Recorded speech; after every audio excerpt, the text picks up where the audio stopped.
Hello friend, जय श्री कृष्णा। आप सभी को मेरे इस चैनल पर हार्दिक अभिनंदन है।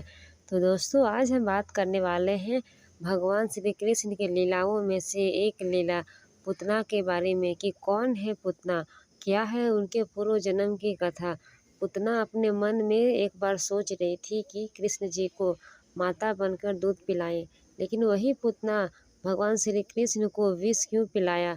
तो चलिए स्टार्ट करते हैं, जानते हैं पूरी कथा के बारे में। पूतना ऐसे बनी राजकन्या से राक्षसी। कृष्ण की बाल लीलाओं की जब बात आती है तो पूतना राक्षसी का वर्णन जरूर आता है। पूतना कंस की दासी थी। पूतना एक शक्तिशाली राक्षसी थी, लेकिन पूर्व जन्म में वह एक राजकन्या थी।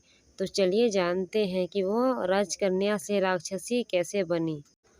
जब कंस अपनी बहन देवकी को विदा करने जा रहे थे, तब एक आकाशवाणी हुई थी। इस आकाशवाणी में कहा गया था कि कंस देवकी और वासुदेव की 8वीं संतान तेरा वध करेगी। कंस इस आकाशवाणी को सुनकर बुरी तरह से भयभीत हो गया और देवकी और वासुदेव को कारागार में कैद कर दिया। कंस ने दोनों को इस शर्त पर जीवित रखा था कि जो भी संतान होगी उसे वे कंस को सौंप देंगे ताकि वो उसे मार सके। वासुदेव और देवकी ने ऐसा ही किया। जब भगवान विष्णु ने कृष्ण के रूप में 8वां अवतार लिया तो उन्होंने वासुदेव जी से कहा कि वे उन्हें वृंदावन में नंद बाबा के यहाँ छोड़ आए और उनके यहाँ जो कन्या जन्मी है उसे लाकर कंस को सौंप दे। वासुदेव ने ऐसा ही किया। कंस ने जब इस कन्या को मारने के लिए हाथों को उठाया तो कन्या गायब हो गई। तभी पुनः आकाशवाणी हुई कि जिसे वह मारना चाहता है उसने तो जन्म ले चुका है और वही 8वां पुत्र तेरा अंत करने वाला है। भगवान श्री कृष्ण का जन्म भाद्रपद मास की कृष्ण पक्ष की अष्टमी तिथि को रोहिणी नक्षत्र में रात्रि 12 बजे हुआ था। कंस को मारने वाला वृंदावन पहुंच चुका है। इस बात से वह इतना भयभीत हो गया कि उसने भाद्रपद मास की कृष्ण पक्ष की अष्टमी के दिन जन्म लेने वाले सभी बच्चों को मारने के लिए पूतना को वृंदावन भेजा। पिछले जन्म में राजा बलि की पुत्री थी जो एक राजकन्या थी। पिछले जन्म में पूतना का नाम रत्नमाला था।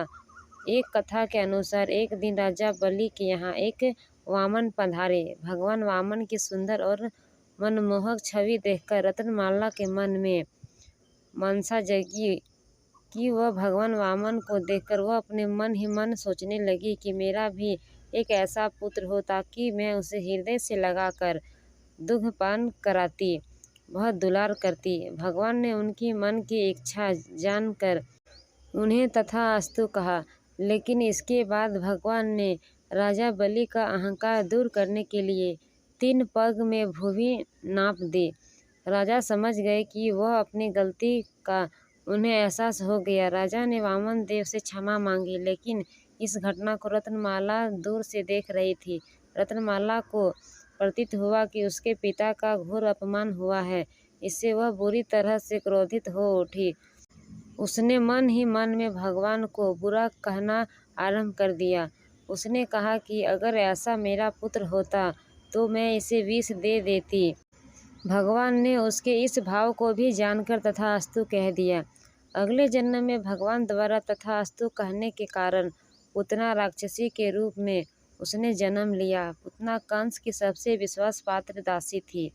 कंस ने अष्टमी की तिथि के दिन जन्म लेने वाले सभी बच्चों को मारने का आदेश दिया। आदेश मिलने के बाद पूतना गोकुल पहुंच गई।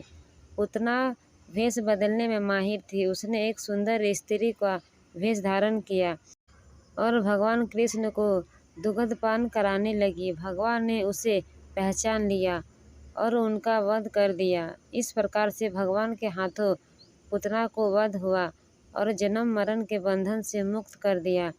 वही पूतना की दुग्ध और विष पिलाने की इच्छा भी पूर्ण किया।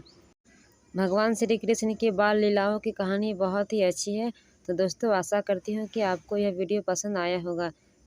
अच्छा लगा होगा तो मेरे इस चैनल को सब्सक्राइब करके ज़रूर रखें ताकि हर एक वीडियो आप तक पहुँचे। Thank you.